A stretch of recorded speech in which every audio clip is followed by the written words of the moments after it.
छंद लोक में आप सभी मित्रों का हार्दिक स्वागत है। गीतिका विधा का विस्तृत परिचय देने के लिए हम एक श्रृंखला का प्रारंभ कर रहे हैं। आज गीतिका भाग 1 के अंतर्गत हम गीतिका का अति संक्षिप्त परिचय देंगे, जो कम समय में गीतिका को समझने के लिए उपयोगी रहेगा। गीतिका का परिचय देने के लिए सबसे पहले एक गीतिका का उदाहरण आपके समक्ष निवेदित कर रहा हूं। सुनिएगा और उसकी संरचना पर ध्यान भी दीजिएगा। बता नववर्ष इतना तो कि तू लाया नया क्या है। बता नववर्ष इतना तो कि तू लाया नया क्या है। निशा की भेंट चढ़ने फिर दिवस आया नया क्या है। खुशी है धूप आंगन की, हवेली हो रही ऊंची। खुशी है धूप आंगन की, हवेली हो रही ऊंची। किसी ने एक तल जो और उठवाया नया क्या है। कगारों पर खड़े थे हम, कगारों पर खड़े हैं हम। कगारों पर खड़े थे हम, कगारों पर खड़े हैं हम। लहर को देख चंचल चित्त ललचाया नया क्या है। कहाँ प्रारंभ होता है, कहाँ पर अंत है होता। कहाँ प्रारंभ होता है, कहाँ पर अंत है होता। समय के चक्र ने फिर प्रश्न उलझाया नया क्या है। चलो कुछ बीज फिर बो दें, सभी के साथ मिल हम भी।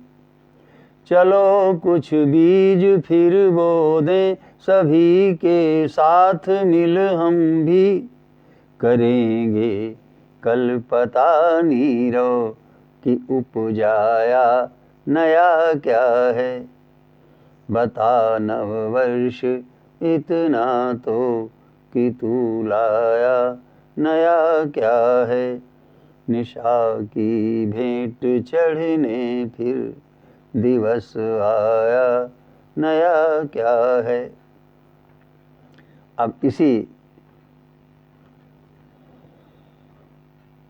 उदाहरण के संदर्भ से हम गीतिका के विभिन्न लक्षणों पर विचार करेंगे।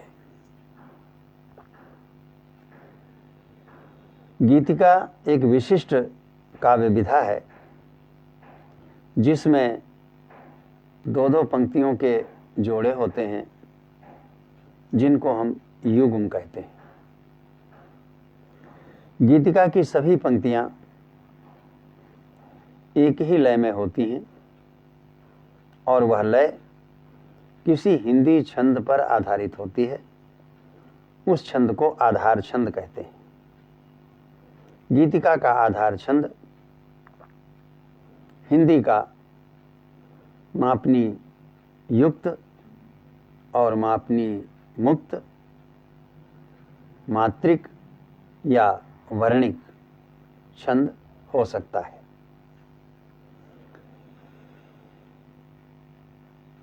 हिंदी छंदों पर आधारित लयात्मकता गीतिका की एक अपनी अलग पहचान है। उदाहरण के लिए देखें,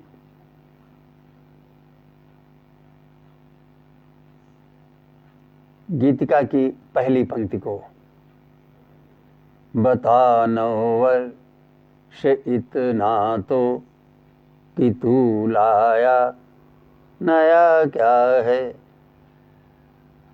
अब इस पंक्ति में लघु की जगह ल और गुरु की जगह गा का प्रयोग कर दें तो पंक्ति की मापनी बन जाएगी। मापनी का अर्थ है लघु गुरु का क्रम।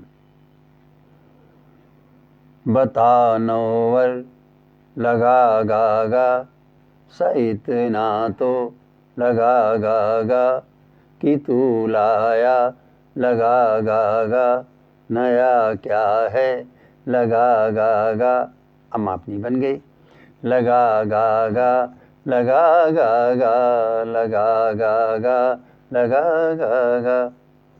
और ये मापनी विधाता छंद की है।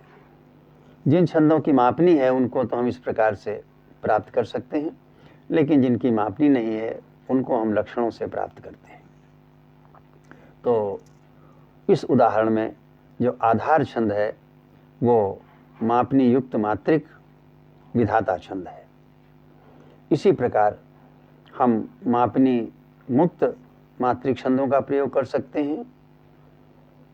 यही नहीं, हम मापनी युक्त और मापनी मुक्त वर्णिक छंदों का भी प्रयोग गीतिका के आधार छंद के रूप में कर सकते हैं।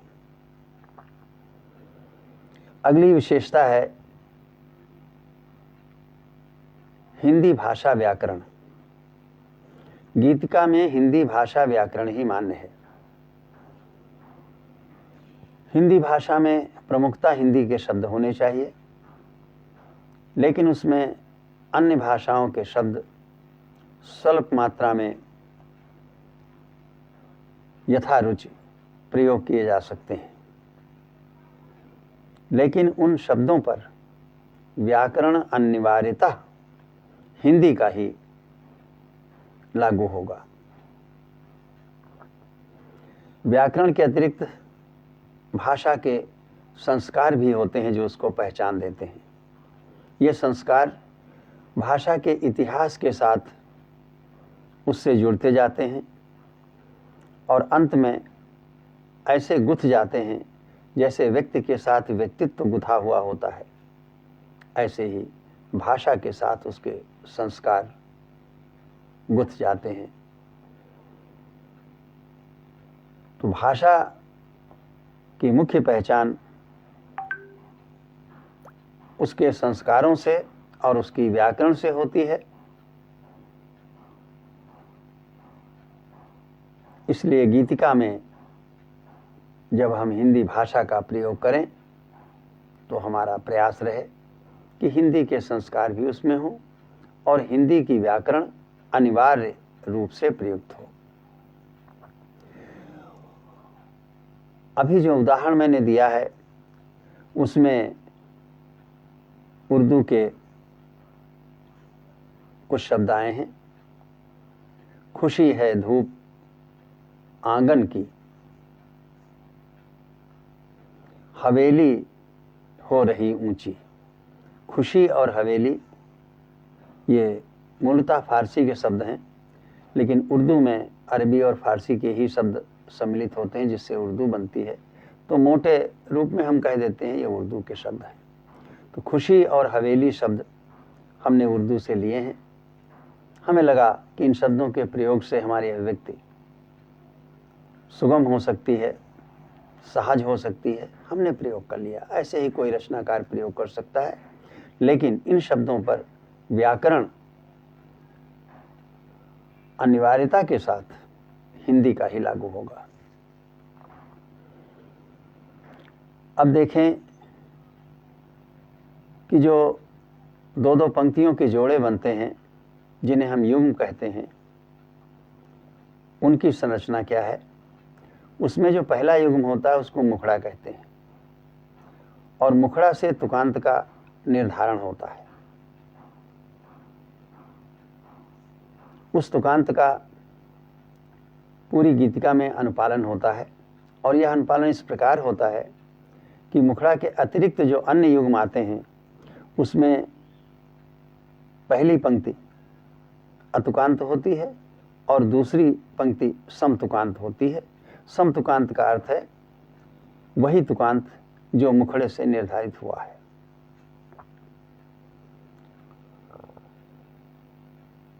यहाँ पर यह भी हम बता देना चाहेंगे कि युग्म की पहली पंक्ति को पूर्व पद या प्रथम पद कहते हैं और दूसरी पंक्ति को पूरक पद कहते हैं। गीतिका की सभी पंक्तियों को पद बोलते हैं। तो पूर्व पद या प्रथम पद अतुकांत होगा और पूरक पद तुकांत होगा।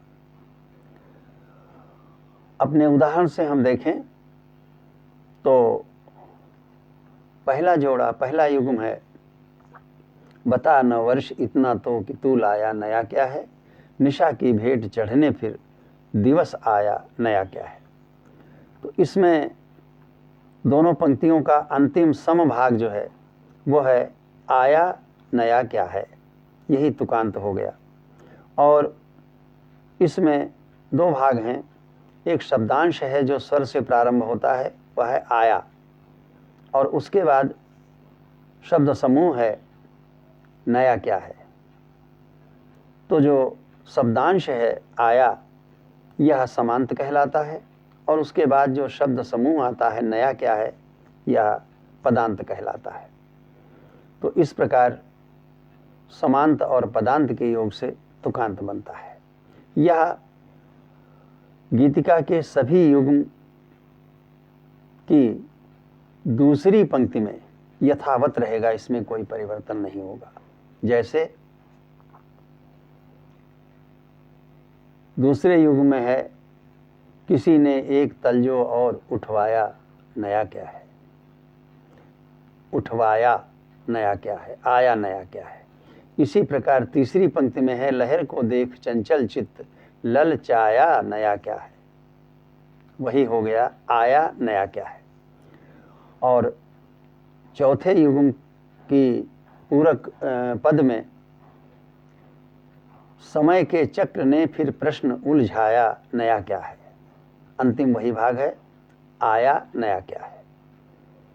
पांचवें युग में करेंगे कल पता नीरव कि उपजाया नया क्या है।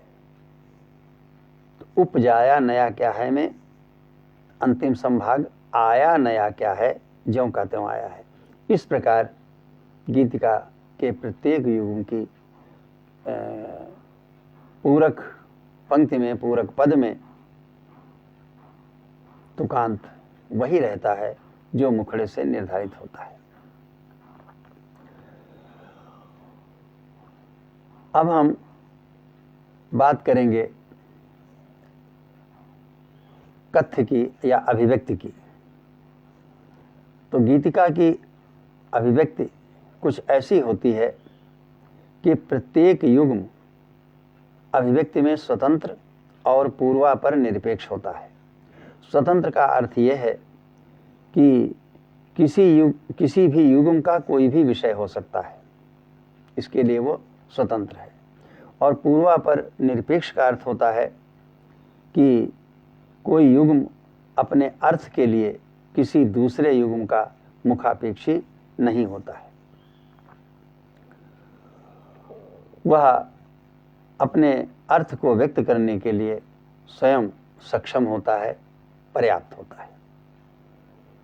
तो इस प्रकार हम देखते हैं कि गीतिका के प्रत्येक युग में जिस विषय पर चाहें हम अपनी बात कह सकते हैं। इसके बाद हम एक बड़े महत्वपूर्ण लक्षण पर दृष्टिपात करेंगे जो गीतिका को प्राण तत्व देता है। जितनी बातें हम अभी तक बता गए इससे गीतिका का ढांचा बनता है। ढांचा अर्थात काया, शरीर, या कलेवर, और उस काया में जो प्राणों का संचार होता है वो कथ्य और कहान से होता है। हमारा कथ्य ऐसा हो कि उसमें कुछ नया हो, कुछ सार्थकता हो, कुछ संदेश हो, और कम शब्दों में कहें तो सत्यम, शिवम, सुंदरम जो साहित्य के 3 लक्षण बताए गए हैं वो उसमें व्यंजित होने चाहिए, ध्वनित होने चाहिए। कहान में मारकता होनी चाहिए। मारकता उत्पन्न करने के लिए गीतिका के प्रथम पद में लक्ष्य पर संधान किया जाता है और पूरक पद में लक्ष्य का रहस्यात्मक उद्घाटन किया जाता है, जिससे एक चमत्कार उत्पन्न होता है और पाठक या श्रोता के मुख से अनायास ही वाह निकल जाता है। इसी को हम गीतिका की विशिष्ट कहान कहते हैं। तो कथ्य और कहान गीतिका को प्राण देते हैं, उसमें प्राणों का संचार करते हैं। अंत में हम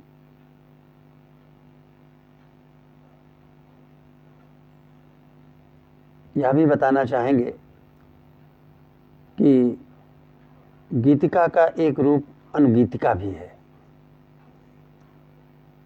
दोनों में अंतर इतना है कि गीतिका के युग्म की अभिव्यक्ति स्वतंत्र और पूर्वापर निरपेक्ष होती है, लेकिन अनुगीतिका में सभी युग्म एक ही भाव भूमि पर होते हैं या एक ही भाव को आदि से अंत तक प्रतिपादित करते हैं और यथोचित रस का परिपाक करते हैं। पूर्वापर निरपेक्ष होना उनके लिए आवश्यक नहीं है। अनुगीतिका में यह भी संभव है कि कोई युग्म अपने अर्थ के लिए दूसरे युग्म का मुखापेक्षी हो। तो जब गीतिका का युग्म स्वतंत्र अभिव्यक्ति और पूर्वापर निरपेक्षता के बंधन से मुक्त होकर एक ही भाव का आद्यंत प्रतिपादन करता है तो उसे अनुगीतिका कहते हैं। एक बात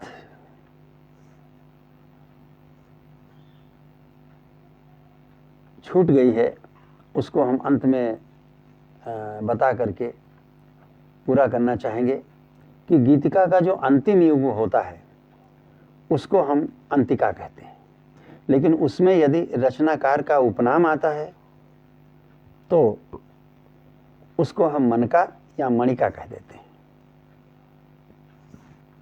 इस गीतिका के अंतिम युग्म को आप देखें। चलो कुछ बीज फिर बो दें, सभी के साथ मिल हम भी, करेंगे कल पता नीरव कि उपजाया नया क्या है। इसमें रचनाकार का उपनाम नीरव सम्मिलित है, इसलिए इस अंतिम युग्म को हम मनका या मणिका कहेंगे। मित्रों, यह गीतिका का संक्षिप्त परिचय आपके समक्ष मैंने रखा। इसमें किसी भी बिंदु की विस्तृत विवेचना नहीं की है, जिससे कि कम समय में गीतिका का परिचय जिज्ञासु प्राप्त कर सकें।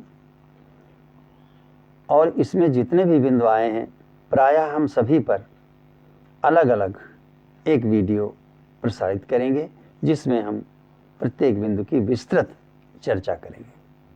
आज के लिए बस इतना ही। बहुत बहुत धन्यवाद। नमस्कार।